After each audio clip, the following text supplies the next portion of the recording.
Hello everyone, আসসালামু আলাইকুম। Welcome back to my channel Rayan Islam Rodela. তো সকালবেলা উঠেছি, উঠে হচ্ছে 10টা এখন বাজে। আমার ফাঁকিবাজি নাস্তা, আমার নাস্তা বানাতে একদমই ইচ্ছা করে না। তো রোদেলা এখনও উঠে নাই, আমি রান্নাগুলো সব শেষ করে নিয়েছি। পোলাও রান্না করলাম, আর হচ্ছে চিকেন রোস্ট করেছি, আর মাখা সালাদ করব। তো তারপর রোদেলাকে এখন এখন ডাক দিব। আজকে জুম্মার দিন, নামাজ আছে। সবাইকে জুম্মা মোবারক জানাচ্ছি। তোমরা কেমন আছো? রোদেলা এখন উঠে গোসল করতে গেল, ডাক দিয়েছি ওকে। তো আসলে আমরা একসাথে খাওয়া দাওয়াটা করে নিব।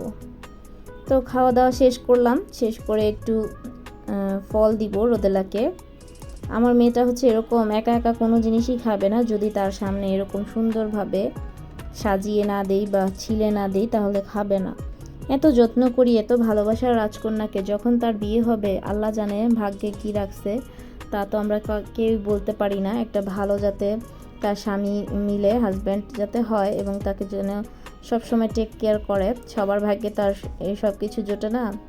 তো এই জন্যই আদর করে করে মেয়েটাকে খাওয়াই দিতেছি। অনেক বিচি টিচি ফেলে একদম খাওয়াইতে হয়, এগুলো খালি মনেই পড়বে, আর কিছু না। তো তারপরে হচ্ছে আমি এখন হালিম রান্না করব, শাহি হালিম। এটা পিওরের, এসিআই পিওরের একটা শাহি হালিম। এটা মল থেকে নিয়ে এসেছিলাম। তো হালিমটা আমি বের করে নিচ্ছি, 2টা প্যাকেট। দেখো, 2টা, একটা হচ্ছে রান্না করার জন্য, এটা রান্না করার জন্য, আর এটা হচ্ছে ভিজিয়ে রাখবো। এটা চাল ডাল, 7 রকমের মনে হয় ডাল আর চাল থাকে। তো এটা আমি একটা বাটিতে ঢেলে নিচ্ছি এখন। আর ফুটন্ত গরম পানি দিয়ে দিব 4 কাপ। এখানে ফুটন্ত গরম পানি আছে, এটা প্যাকেটের গায়ে লেখাও আছে। তোমরা বুঝতে যদি অসুবিধা হয় তাহলে এটা ভালো মতো দেখে নিবে। তো এখন আমি আধা ঘন্টার উপরে এটা ভিজিয়ে রাখবো। যতক্ষণ ভিজাবে এটা আরও ভালো হবে, রান্না করলে তাড়াতাড়ি হয়ে যাবে রান্নাটা। তো তারপরে হচ্ছে এই নেড়ে দিচ্ছি যাতে দলা পেকে না থাকে, ভালো মতো করে আমি নেড়ে দিচ্ছি। দেখো, এরকম করে নেড়ে দিবে সুন্দর করে। তো এখন হচ্ছে আমি আধা ঘন্টার বেশি, 1.5 ঘন্টার মতো আমি এটা রেস্টে রেখে দিব। এর উপর পরে আমি পেঁয়াজ কুচি করে বেরেস্তার জন্য ভেজে নিচ্ছি। কিছু 3 ভাগের 1 ভাগ হচ্ছে রান্নার জন্য রাখবো, আর 3 ভাগই তুলে ফেলবো বেরেস্তাটা। তো আমি গরুর মাংস দিয়ে এই হালিমটা রান্না করব।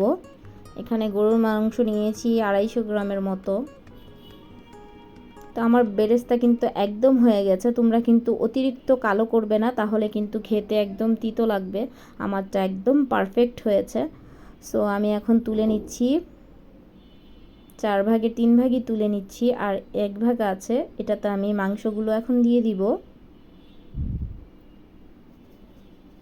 আর মাংসগুলো পুরো ফ্রেশ নিয়েছি যাতে খেতে ভালো লাগে।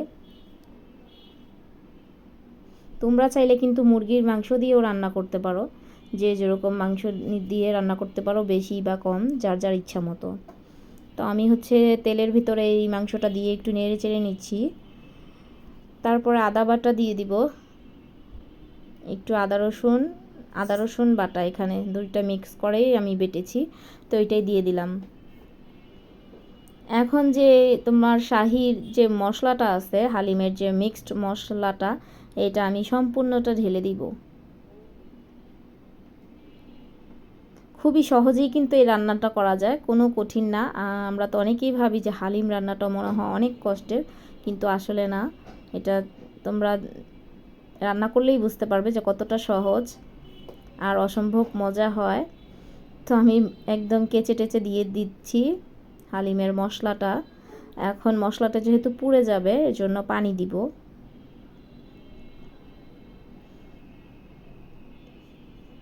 মশলাটা কষানোর জন্য একটু পানি দিয়ে দিব।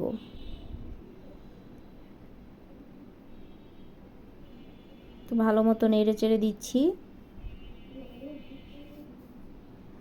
যেহেতু সিদ্ধ করতে হবে, তো কষানো হয়ে গেছে, আমি আবার সিদ্ধ করার জন্য পানি দিয়ে দিলাম। মুরগির মাংস হলে তো তাড়াতাড়ি হয়ে যেত, কিন্তু একটু গরু সিদ্ধ হতে একটু দেরি লাগবে, এই জন্য আমি একটু বেশি করেই পানি দিয়ে সিদ্ধ করে নিয়েছি। এই যে দেখো, এখন কিন্তু তেল উঠে গেছে, একদম মাংসের উপরে তেলটা উঠে গেছে, একদম কষে কষে গেছে। মাংসও সুন্দরভাবে সিদ্ধ হয়ে গেছে।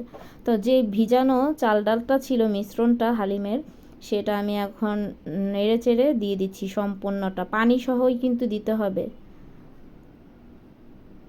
পুরো পানি সহই দিয়ে দিলাম। এখন ভালো মতো নাড়তে হবে, আর অনবরত কিছুক্ষণ পর পরেই হালিমটা নাড়তে হবে, না হলে কিন্তু নিচে লেগে যাবে। আর এটা যত আস্তে আস্তে তোমরা রান্না করবে সময় নিয়ে, তত কিন্তু হালিমটা গলে যাবে এবং খেতেও অনেক টেস্টি হবে। তো আমি কিন্তু 1 ঘন্টার মতো একদম ডিম ডিম জালে যেটা বলে মৃদু মৃদু জাল ওরকম করে রেখেছিলাম, একদম সুন্দরভাবে গলে গেছে, আর খেতেও কিন্তু অসম্ভব মজা হয়েছিল। তো এই তো আমি একটা বাটিতে নিয়ে নিচ্ছি, দেখতেই পাচ্ছ এটার ঘনত্বটা কীরকম হয়েছে, এরকমটাই থাকে, পারফেক্ট হয়েছে একদম, না পাতলা না বেশি ঘন, একদম সুন্দর হয়েছে। তো এখন আমি সেই বেরেস্তাগুলো দিয়ে দিচ্ছি, আর ধনিয়া পাতা দিব। আর রোদেলা এখন খাবে না, একটু আগে সে তো খেলো, বলতেছে আমার পেট ভরা, আমি এখন খাবো না, তুমি খাও। তো আমি এখন ধনিয়া পাতা আর হচ্ছে লেবুর রস দিব, যত টক করে খেলে আমার বেশি মজা লাগে। আপনারা চাইলে তেঁতুলের টকটাও দিতে পারেন। তো ঘরে লেবু ছিল, এটা হচ্ছে গন্ধরাজ লেবু, যেটা গ্রান অনেক, সেটা দিয়ে আমি এখন খেয়ে নিব।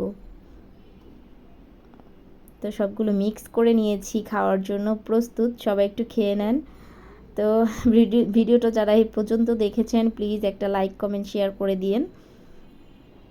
সবাইকে অনেক অনেক ধন্যবাদ ভিডিওটা দেখার জন্য। প্লিজ আপনারা বাসায় একদিন বানায় খাবেন, অনেক অনেক মজা হয়েছে। তো মায়ের বাসায় নিয়ে গিয়েছিলাম হালিম, ভাই আর মায়ের জন্য নিয়ে গিয়েছিলাম। তো এখন বাসায় আসার সময় চটপটি নিয়ে আসলাম, মেয়ে বলতেছে আবার চটপটি খাবো, ভালো লাগে এই চটপটি, মামার চটপটিটা দারুণ, একেবারে অসাধারণ, জাস্ট ওয়াও, এত মজা। ফুচকাগুলো দিয়ে দিচ্ছি, আর টকটার ফ্লেভারটা, উনিও হচ্ছে গন্ধরাজ লেবুটা গ্রেট করে দেয়, গ্রানটা অনেক স্ট্রং থাকে, অনেক ভালো লাগে খেতে। তো আমি সবগুলো হচ্ছে ফুচকা দিয়ে দিচ্ছি, আর এখানে বইলো তো এখানে কত টাকার চটপটি, তোমরা কমেন্টে একটু বলবা প্লিজ।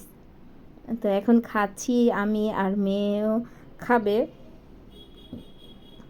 তো ভালো থেকো, সুস্থ থেকো।